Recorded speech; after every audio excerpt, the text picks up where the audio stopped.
Hello, c'est Coach AD, j'espère que tu vas bien aujourd'hui.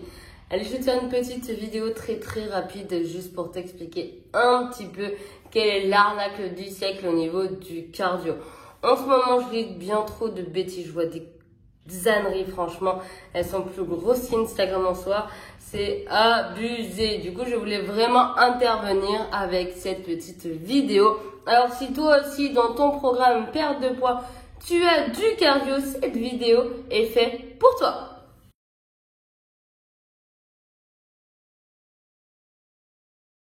Franchement, dans cette vidéo, je vais t'expliquer à quel moment il faut faire le cardio. J'en vois, mais partout, des gens qui font de l'elliptique, des séances d'elliptique pendant 4 heures. Mais pourquoi? Et ils se disent, oui, c'est le printemps, on se reprend en main, je vais perdre du poids. Donc si toi, tu te reconnais là-dedans, franchement, regarde cette vidéo, je t'explique tout. Et je te dis surtout pourquoi ce n'est pas la bonne solution de faire ça. Bon, par contre, si tu entends des bruits de marteau-piqueur, etc., un petit peu de travaux devant chez moi. Et si tu entends également que je parle du nez, c'est normal, je suis hyper malade. Vraiment hyper malade. Je voulais attendre pour faire cette vidéo. Je voulais attendre un petit peu d'aller mieux. Mais en fait, le problème, c'est que j'ai l'impression que de jour en jour, je vois de plus en plus d'âneries à propos du cardio. Et j'avoue que il faut vraiment que j'en parle, il faut vraiment que j'explique un petit peu pourquoi le cardio n'est pas la solution pour perdre du poids, pour perdre du gras. Alors peut-être que c'est une solution parmi plein en fait, mais c'est pas la solution optimale parce que pour de vrai tu ne veux pas n'avoir pas de forme. Ce que tu veux, c'est être galbé, avoir un ventre plat, être tonique, la peau tendue. Et le cardio ne va pas t'apporter ça. Donc, je vais t'expliquer un petit peu. Déjà, pour commencer, quand je vois des programmes que mes coachings m'envoient actuellement, ils me disent, voilà, j'ai fait ça avec cette personne en salle. Et voilà mon programme, j'ai commencé comme ça. Pas de souci. Et je commence à lire les premières lignes. Franchement, je juge pas. Je trouve que tout coach a sa place. Tout le monde a son mode de fonctionnement. Mais le cardio, non. On peut pas faire la passe dessus. Il faut le placer comme il faut. Et il faut savoir l'utiliser. C'est un très bel outil. C'est très bien. C'est une belle méthode. Mais il faut savoir la placer. Donc, le cardio se fait toujours en fin de séance. Je pense que j'étais claire là. Le cardio, quand tu vois ton programme, tu commences par entre 10 et 15 minutes de cardio, tu sais déjà que c'est de la merde. Tu sais déjà que... Ok. Moi, quand je commence à lire la fiche comme ça, voilà, je t'envoie mon ancien programme fait par machin. Je commence à lire. Je me dis d'accord, c'est bon, je veux même pas savoir la suite. Alors que ça se trouve, la suite était géniale. Ça se peut, peut-être. Mais non, c'est impossible pour moi que tu commences par 15 minutes d'elliptique. Parce que tu penses qu'après 15 minutes d'elliptique, tu seras échauffé et performant sur ta machine? Vraiment? Non, 15 minutes de rameur. Est-ce que tu penses que tu vas être performant derrière? Alors tu vas faire 15 minutes de rameur et derrière tu commences par squat. Bah pour moi, désolé, il y a un couac. Il y a quelque chose qui marche pas. Premièrement, tu vas arriver fatigué, essoufflé sur la machine du squat. Tu vas arriver sur ton rack à squat, déjà tu vas être cramé, tu sais même pas pourquoi.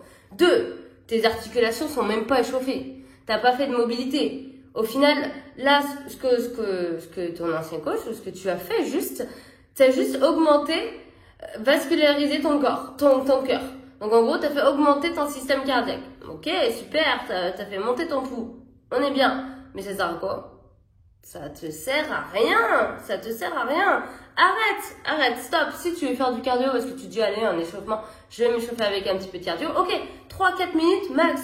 Derrière, on part sur de la mobilité. Ça ne sert à rien de échauffer le cœur alors qu'on va travailler les jambes.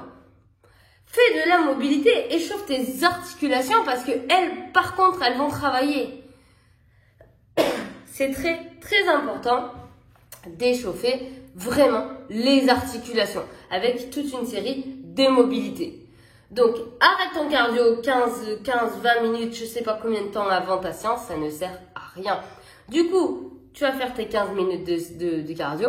Tu vas me faire quoi? Tu vas faire ton squat, tu vas être fatigué, tu vas sentir que ça te tire partout, tu vas moins charger. Du coup, tu vas mettre moins lourd sur ta barre. Du coup, ce que ça fait, ta dépense énergétique va être plus faible. Parce que du coup, je sais pas, on va partir sur une barre de 50 kilos. Là, tu aurais pu mettre 50 kilos. Techniquement, tu peux faire, mais tu le sais même pas toi-même. Tu peux mettre 50 kilos, mais vu que tu as fait tes 15 minutes de rameur, tu peux pas, t'es cramé. Du coup, tu mets que 30. Et tu te dis, oh là là, j'ai bien travaillé aujourd'hui, j'ai fait 30 kilos en squat. Mais ça se trouve, techniquement, avec de la mobilité et avec un échauffement articulaire, tu aurais pu mettre 50. Tu aurais été pas fatigué sous ta barre et tes articulations auraient été échauffées. Donc vraiment, arrête ce cardio en début de séance, échauffe-toi en mobilité au niveau des articulations. C'est vraiment, vraiment très important. Parce qu'au final, en mettant que 30 au lieu de 50, tu as une dépense énergivore bien moins importante. Et sur toute ta séance, tu vas faire ça. Parce que tu vas être de plus en plus fatigué. Donc tes poids vont être de moins en moins lourds. Du coup, dès le début, c'est faux. Dès le début, tu arrives, tu es fatigué. Pourquoi on commence une séance fatiguée? Normalement, tu attaques ta séance, tu es frais, tu es bien, tu sais que tu vas pouvoir mettre lourd parce que tes articulations sont échauffées et toi, tu es à fond, tu n'es pas fatigué. Et c'est ça c'est un bon début de séance. C'est un très très bon début de séance. Et là, on va pouvoir mettre 50. Et là, on va avoir une dépense énergétique vraiment, vraiment plus importante, meilleure, qui va donc favoriser la perte de poids.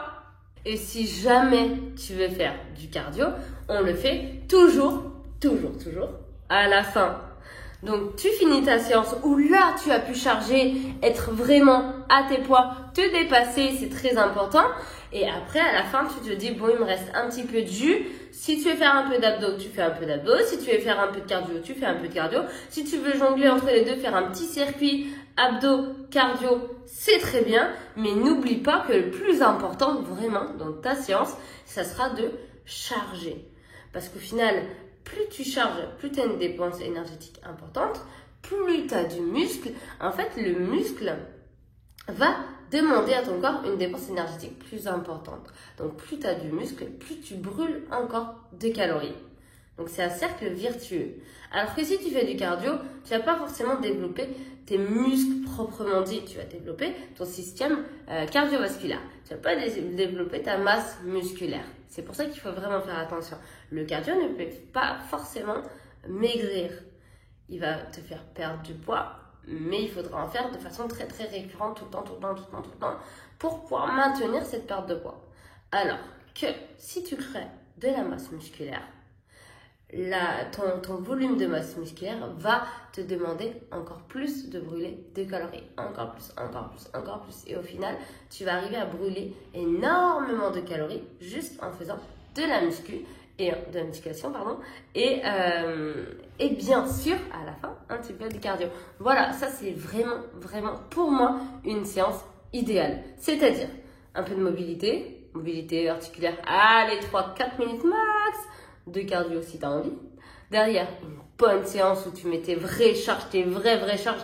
Et une meilleure séance, c'est quand on est deux et on peut se faire parer au cas où on met un peu lourd. Vaut toujours mettre un petit peu plus lourd en musculation que moins lourd. Parce que sinon, tu brasses de l'air, ça ne sert à rien. Tu restes chez toi et tu fais comme ça et c'est ok. C'est ok. Mais en vrai, vaut toujours mettre une plaque plus lourde que moins lourd pour progresser en musculation. C'est très important.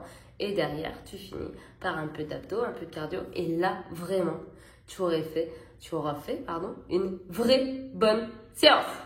Bon, j'espère que cette petite vidéo t'aura aidé et que tu vas pas me faire la bêtise de faire du cardio en début de séance.